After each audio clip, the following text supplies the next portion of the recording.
So today, I'm just going to go through the very basics of making sure that you set up your BarterPay activity properly in your accounting system. I'm using Sage 1, a basic Sage accounting system. Most other accounting software will be set up in a similar way. They may just word it differently, and where you would click on settings would be different, but in general, they are the same. So the first thing we're going to look at is setting up the BarterPay account itself, and the way that we suggest you do that is to set it up as a bank account. In a few minutes, I'll explain why you would do that. So the first thing we will do is, I'm going to click on here and I'm going to set up and connect a new bank account.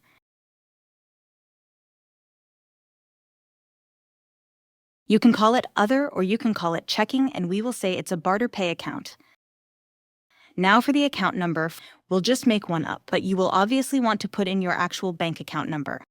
Now, we're not going to actually connect to the bank at this point in time. We don't actually have the facility set up that you can connect directly to the account from your accounting software, so for now, you would just hit save.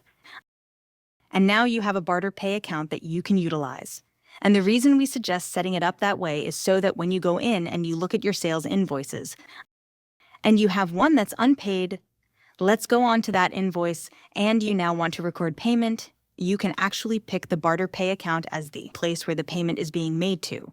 And if you want to, you could include the transaction ID number. So I'm just going to make one up here and hit record.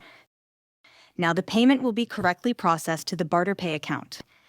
If I go back to the banking tab, you can see that the balance is now $1,130, so it's been properly recorded that way. Similarly, if you have an invoice from a vendor, I'll walk you through how that works. So let's create a vendor quickly here. We'll call the business name Advertising. We'll then click Create Advertising. Add in the province.